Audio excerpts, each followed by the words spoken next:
کعبے میں نماز آج ادا ہو کے رہے گی، کعبے میں نماز آج ادا ہو کے رہے گی، خطاب کے بیٹے کی آمد کا اثر ہے۔ سامعین گرامی، آج ایک نہایت جلیل القدر ہستی کا ذکر ہم کرنے جا رہے ہیں کہ جن کا نام نامی اسم گرامی حضرت عمر بن خطاب رضی اللہ تعالیٰ عنہ ہے۔ ان کی شان انہی کی زبانی سنتے ہیں۔ حضرت عبداللہ بن عباس رضی اللہ تعالیٰ عنہ فرماتے ہیں، ایک دن میں نے حضرت عمر فاروق سے پوچھا، اے فاروق اعظم یہ تو بتائیں کہ آپ کو فاروق کا لقب کیسے ملا؟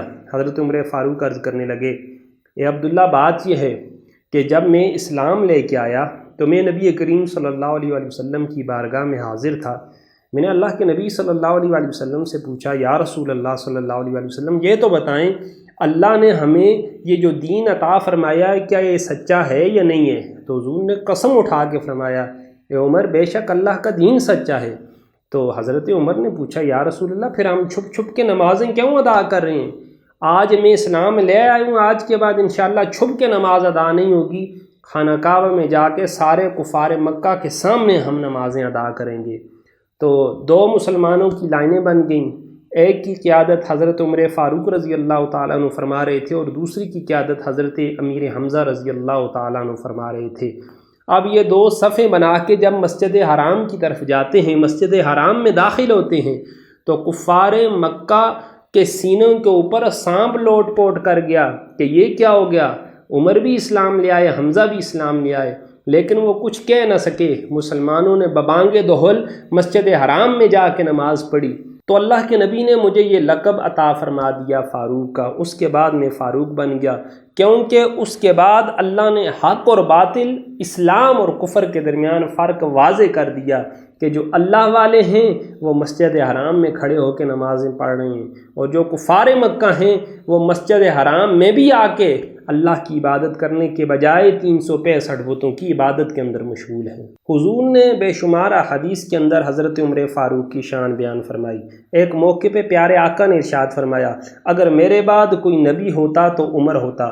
ایک دوسرے موقع کے اوپر اللہ کے نبی صلی اللہ علیہ وآلہ وسلم نے ارشاد فرمایا، جس نے عمر سے بغض رکھا اس نے مجھ محمد سے بغض رکھا، اور جس نے عمر سے محبت کی اس نے محمد عربی صلی اللہ علیہ وآلہ وسلم سے محبت کی۔ اور حضور نے حضرت عمر کے بارے میں فرمایا کہ شیطان حضرت عمر کے خوف سے بھاگ کھڑا ہوتا ہے۔ جس گلی سے، جس رستے سے حضرت عمر کا گزر ہو جائے شیطان وہ گلی وہ رستہ چھوڑ کے بھاگ جاتا ہے۔ ایک اور موقع پہ اللہ کے نبی نے فرمایا کہ اللہ نے حضرت عمر کی زبان اور قلب کے اوپر حق کو جاری فرما دیا۔ ایک موقع پہ اللہ کے نبی صلی اللہ علیہ وآلہ وسلم نے ارشاد فرمایا کہ پہلی امتوں کے اندر محدث گزرے ہیں، اور اس امت کے محدث حضرت عمر فاروق رضی اللہ تعالیٰ عنہ۔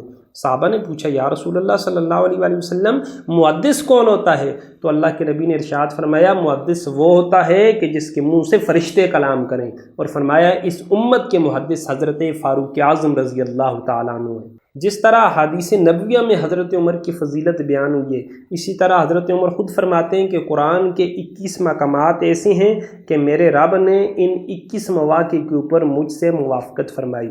سب سے پہلی بات حضور پاک صلی اللہ علیہ وآلہ وسلم کے ازواج مطہرات کے پردے کے بارے میں۔ حضرت عمر نے رسول اللہ صلی اللہ علیہ وآلہ وسلم کی بارگاہ میں عرض کیا، یا رسول اللہ صبح سے لے کے شام تک طرح طرح کے لوگ آپ کی بارگاہ میں آتے ہیں۔ اس وقت مدینہ کے اندر منافقین بھی موجود تھے جو طرح طرح کی افواہیں اڑایا کرتے تھے۔ یا رسول اللہ میرا دل یہ چاہتا ہے کہ آپ کے ازواج پردہ کریں۔ ادھر فرش کے اوپر بیٹھ کے حضرت عمر نے اس خواہش کا اظہار کیا۔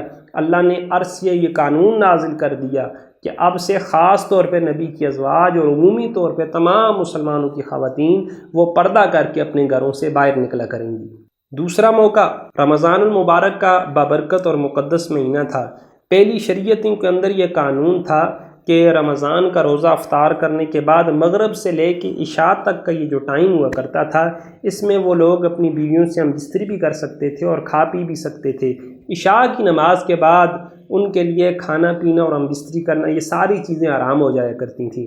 حضرت عمر فاروق رضی اللہ تعالیٰ عنہ کی وجہ سے اللہ رب العزت نے رمضان کے روزوں میں مغرب کے بعد سے لے کے صبح سحری کے وقت تک مسلمانوں کے لیے نہ صرف کھانا پینا جائز قرار دے دیا بلکہ اپنی بیویوں کے ساتھ ہم بستری کرنا بھی اللہ نے اپنے قرآن کے اندر یہ جائز قرار دے دیا۔ اعلیٰ حضرت نے امام عالی سنت نے حضرت عمر فاروق کی شان کن الفاظ کے ساتھ بیان کی، وہ عمر جس کے آداب پہ شیدا سکر، وہ عمر جس کے آداب پہ شیدا سکر، اس خدا دوست حضرت پہ لاکھوں سلام۔ اور ترجمان نبی ہم زبان نبی، ترجمان نبی ہم زبان نبی، جان شان عدالت پہ لاکھوں سلام۔ اللہ رب العزت آج بھی مسلمانوں کو اگر حضرت عمر فاروق جیسا حکمران عطا فرمائے تو ہماری بھی قسمت بدل سکتی ہے۔ اللہ ہمارے ملک میں بھی اسلامی قانون کو نافذ فرمائے۔